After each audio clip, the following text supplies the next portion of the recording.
représente 26%, évidemment, c'est énorme. Les femmes, elles, à 79% sont les victimes dans ces cas de violence conjugale. Et quand on parle maintenant de signalement de ce genre de cas à la police, il y en a seulement 19%, ce qui veut dire que les chiffres en réalité seraient beaucoup plus grands que ceux qu'on donne. Parlons-en justement des chiffres. Au Canada, il y a à peu près 19 millions de personnes qui vivent en couple. Regardons le pourcentage des cas de violence conjugale entre 2004 et 2009, 7%. Quelques années plus tard, 2009-2014, la proportion descend à 4%. C'est mieux, mais c'est quand même encore 760 000 Canadiens, et majoritairement des Canadiennes, qui sont victimes de violences conjugales. Mais comment en fait on explique ce fameux 4% ici? Eh bien c'est grâce notamment au programme de prévention, de sensibilisation, meilleur encadrement aussi des couples pour éviter que cela ne dégénère. Il reste quand même que les cas de violence conjugale au Canada, il y a un coût social énorme quand on pense par exemple aux 4 milliards de dollars qui sont dépensés chaque année pour les frais de justice ou encore les frais de santé évidemment. Bon, dans ces statistiques, on fait aussi mention des niveaux de gravité de cette violence conjugale envers les femmes. Alors, 3 chiffres. D'abord, commençons par les blessures physiques pour ces femmes, donc majoritairement victimes de la violence conjugale. Eh bien, 2 femmes sur 5 les subissent. Si on parle maintenant des agressions sexuelles, des menaces armées, des cas de strangulation, là on arrive à 1 femme sur 3. Et évidemment, la statistique la plus troublante, c'est que chaque année au Canada, parmi les homicides, il y a 67 femmes qui meurent dans des cas de violence conjugale. On a fait le calcul, ça représente 1 femme tous les 6 jours au Canada décède à cause de cas de violence conjugale qui évidemment complètement dégénèrent. Ça c'est terrible, merci Frédéric.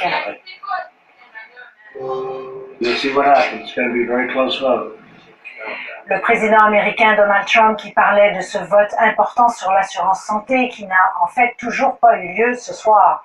La Maison-Blanche n'a pas réussi à convaincre le caucus républicain de soutenir la réforme promise de l'Obamacare.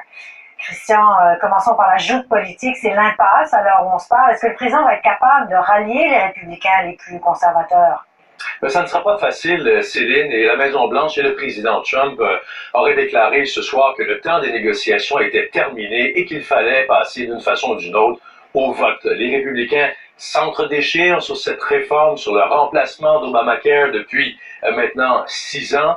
Le problème actuellement, Céline, c'est le Freedom Caucus, c'est-à-dire les conservateurs, les plus conservateurs chez les républicains qui voient dans cette réforme, dans ce remplacement d'Obamacare, un autre programme social qui sera financé à coût de milliards de dollars par le gouvernement fédéral. Et ça va à l'encontre de l'idéologie et ça va à l'encontre de l'idée de ce que se font plusieurs républicains de l'État fédéral. Certains voient aussi une réforme qui ne va pas assez en profondeur et qui va coûter plus cher aux moins bien nantis. Alors, on ne souhaite pas, personne chez les républicains ne souhaite aller aux élections de mi-mandat avec une telle réforme. C'est aller un peu à l'abattoir. Les républicains ne veulent pas perdre le Sénat, ne veulent pas perdre la Chambre non plus. Alors, le vote de ce soir a été annulé parce que les risques de perdre étaient presque assurés. Donc, on va voter après quoi? 4-5 heures de débat demain. On verra bien à ce moment-là ce que ça donnera.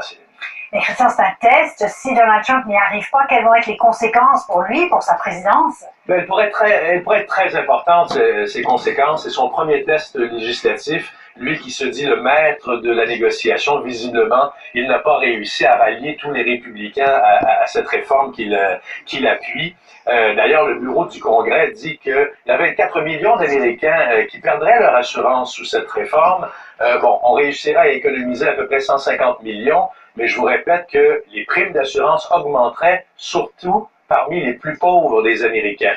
Alors, donc pour l'instant, Donald Trump a échoué et on verra demain lors du vote là, si on réussira. J'imagine que les coups de téléphone qui vont se donner toute la nuit pour tenter de convaincre les récalcitrants, ils sont à peu près une trentaine, c'est Sans doute. Alors, la suite demain. Merci, Christian.